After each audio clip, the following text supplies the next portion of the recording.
युग शक्ति गायत्री सप्टेम्बर 1977। अपनों से अपनी बात। पहलू पगथિયું ટુકડી નિર્ધારણ। મોટા પ્રયાસ હંમેશા સંગઠિત રૂપથી જ પૂરા થયા છે અને મોટા જન સમુદાયોનું સુવ્યવસ્થિત પ્રશિક્ષણ, નિર્માણ, નિર્ધારણ નાની ટુકડી વિભાજનોના આધાર પર જ સંભવ થાય છે।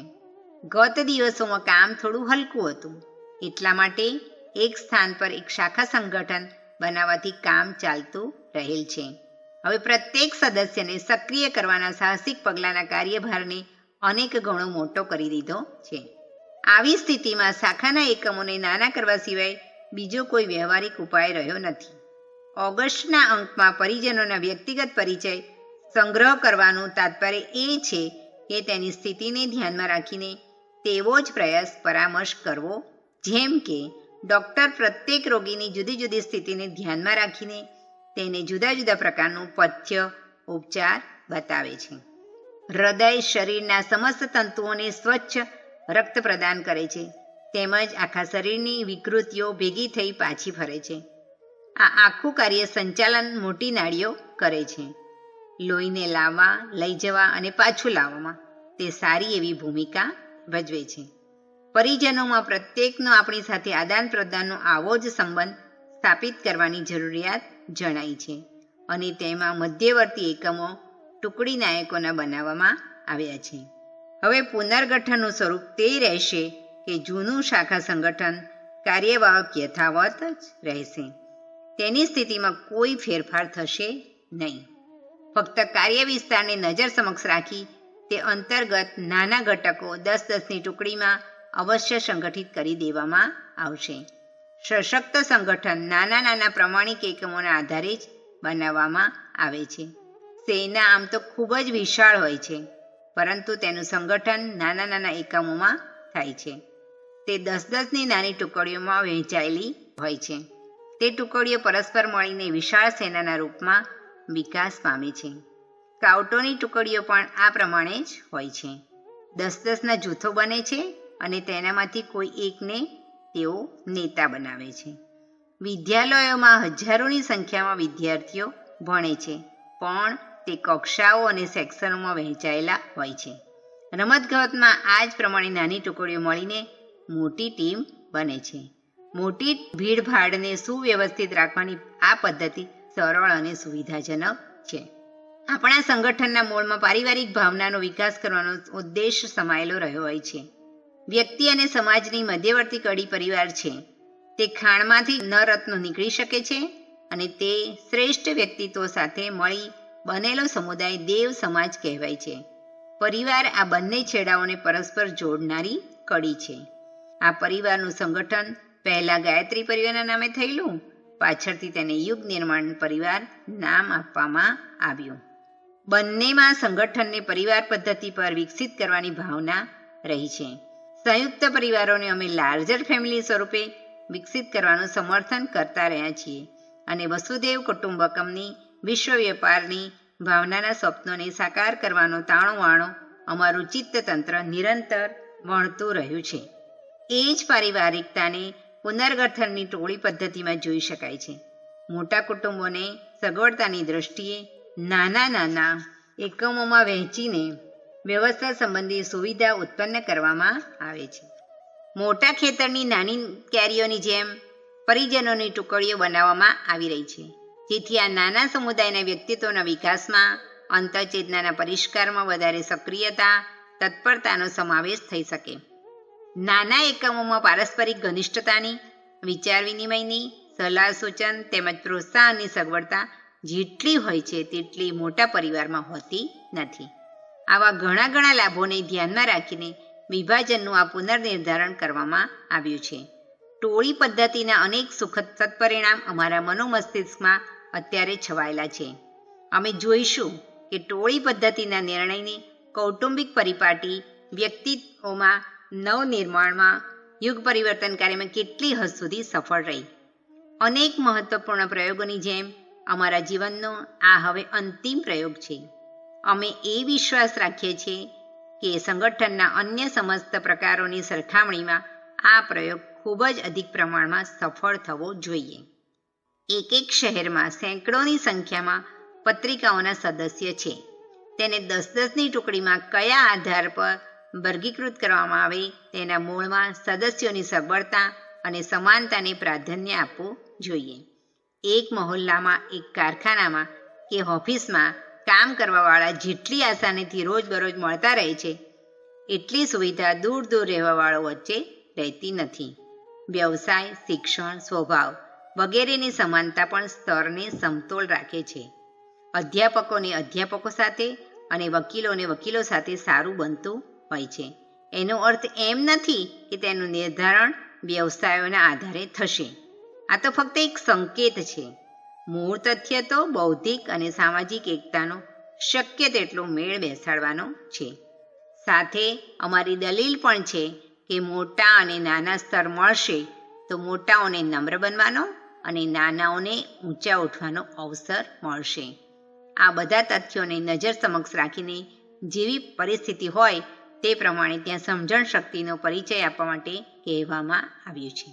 તે કોઈ સીમારેખા નથી, પણ સંકેત ફક્ત એટલો જ છે કે સ્તરમાં વધારે પડતી અસમાનતા રહેવાથી હળવા મળવા સંકોચ ઊભો થાય છે. તે આપણી ટુકડીના કાર્ય સંચાલનમાં બાધક ન થવું જોઈએ. એટલું ધ્યાન રાખ્યા પછી આગળનો રસ્તો ચોખ્ખો થઈ જાય છે. ટુકડી નાયક કોણ થાય તેનો નિર્ણય યોગ્યતા, શિક્ષણ, પદવી, હોશિયારી, મોટાપણાના આધારે નહીં, પણ વધારે સમય આપવામાં મિલનસાર સ્વભાવ, વ્યવહાર કુશળ તેમજ પ્રભાવશાળી ચરિત્ર વગેરે ગુણોમાં કઈ વ્યક્તિ આગળ રહે છે તે ધ્યાનમાં રાખીને થવો જોઈએ. આ ગુણોવાળો વ્યક્તિ શિક્ષણ, આજીવિકા વગેરે દ્રષ્ટિએ બીજાઓ કરતાં નીચો ઉતરતો હોય તો પણ સંચાલનનું કાર્ય ખૂબ જ સારી રીતે કરી શકે છે. જેની પાસે સમયનો અભાવ છે, જોઈએ તેટલો ઉત્સાહ પણ નથી, તેવી વ્યક્તિને માન આપવાની દ્રષ્ટિએ અગર ટુકડી નાયક બનાવી દેવામાં આવે તો સમજવું કે આ શિષ્ટાચારી અદૂરદર્શિતાને કારણે તે ટુકડીની પ્રગતિ રૂંધાઈ જશે. 10 સદસ્યોની ટુકડી હોવી તે પણ એક મોટો નિયમ છે.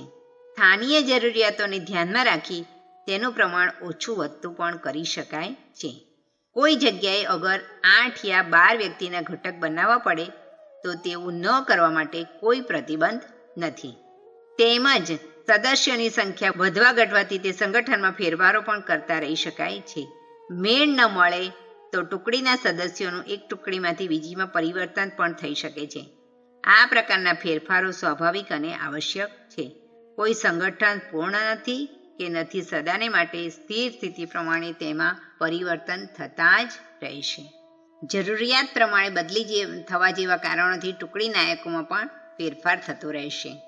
અમને આશા છે કે આ વર્ષા ઋતુમાં જ અમારા 2 લાખ પરિજનોનું ટુકડીઓના રૂપમાં વિભાજન પૂર્ણ થઈ જશે. આ કાર્યમાં વિશેષ ઉત્સાહી કર્મઠ કાર્યકર્તાઓએ આગળ આવી આ જરૂરિયાતને પૂરી કરાવી દેવી જોઈએ. તેમણે એકલાએ અથવા અન્ય પ્રભાવશાળી સાથીઓની ટુકડી બનાવી સર્વે સ્થાનિક સદસ્યો સાથે સંપર્ક સ્થાપિત કરવો જોઈએ. જુલાઈની પત્રિકાઓમાં જે ફોર્મ લગાડવામાં આવ્યા છે તે જેઓએ હજુ સુધી ભરીને મથુરા ન મોકલ્યા હોય તેઓ પાસે તેની સામે જ તે કાર્ય પૂરું કરાવી તે ફોર્મોને પોતે જ રવાના કરી દે. આ પ્રમાણે જ પ્રસ્તુત શાખા સંચાલન કરતા કાર્યવાહક જ આ કાર્યને વધારે સારી રીતે પૂરું કરી શકશે.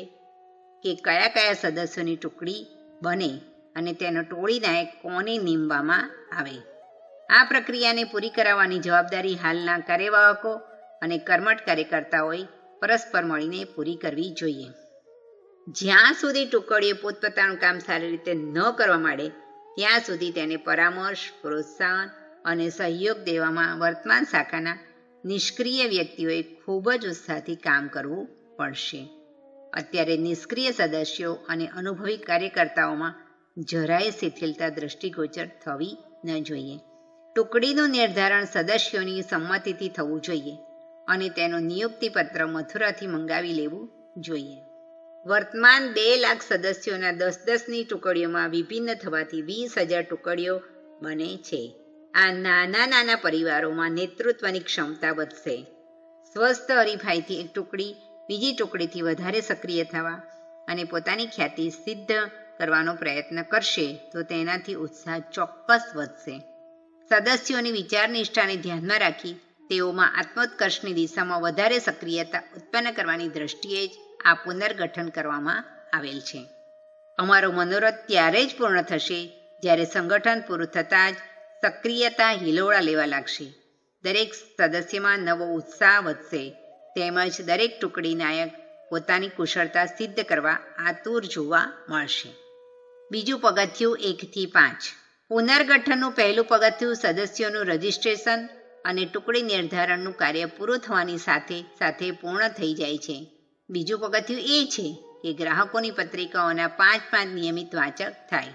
કોઈ પણ પત્રિકા એવી ન રહે જો ઓછામાં ઓછા 5 અન્ય વ્યક્તિઓ દ્વારા વાંચવામાં આવતી ન હોય. પત્રિકા વાંચ્યા વગર જ્યાં ત્યાં ફેંકી દેવી અથવા પોતા સુધી જ તેનું વાંચન સીમિત રાખવું ત્યાં સર્જન પ્રત્યે ઉપેક્ષા તેમજ અનાસ્થા વર્તવા સમાન છે. નવયુગના આલોકનો વિસ્તાર કરવો પ્રત્યેક પરિજનોનું પરમ કર્તવ્ય છે. તેમાં આળસ ન કરવી જોઈએ, ઉદાસીનતા ન વર્તવી જોઈએ. દરેક વ્યક્તિનો એટલો પ્રભાવ તો હોય જ છે કે તે ઘરમાં તેમજ બહારના પોતાના સંપર્ક ક્ષેત્રમાં 5 વ્યક્તિઓને આ અમૃતોપમ સાહિત્યનું મહત્ત્વ સમજાવવામાં અને તેને વાંચવા માટે સંમત કરવામાં સફળતા મેળવી શકે. આ કાર્ય સામાન્ય પ્રયત્નથી પણ શક્ય થઈ શકે છે. સક્રિયતાથી કરવામાં આવનારું કાર્ય વ્યક્તિ ગમે તેટલી નાની હોય તો પણ તેનાથી તે સારી રીતે પૂરું થાય છે. અગર સંપર્ક ક્ષેત્રમાં 5 વાચક ઊભા કરવાનો સંકલ્પ કરવામાં આવે તો તેની પૂર્તિમાં શંકાને કોઈ સ્થાન રહેતું નથી. તેથી તે અવશ્ય કરવું જોઈએ.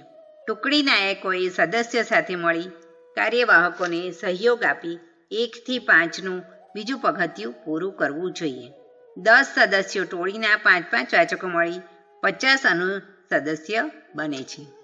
10 સદસ્ય 50 અનુસદસ્ય આ રીતે આ મંડળી સામાન્ય રીતે 60ની હોવી જોઈએ.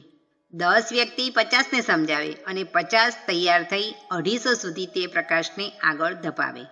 આ રીતે 4-5 પ્રચાર પેઢીઓ દ્વારા જ સમસ્ત વિશ્વને પોતાના પ્રભાવ ક્ષેત્રની લપેટમાં લેવાનો ઉદ્દેશ આજે અસંભવ જણાય છે, છતાં પણ કાલે તે પૂર્ણરૂપથી શક્ય બની શકે છે. શાંતિકુંજ વિડિયો ગુજરાતી યુટ્યુબ ચેનલને સબસ્ક્રાઇબ કરો તથા બાકીના વિડિયોઝનો લાભ લેવા માટે બેલ આઇકન જરૂર દબાવો. ધન્યવાદ.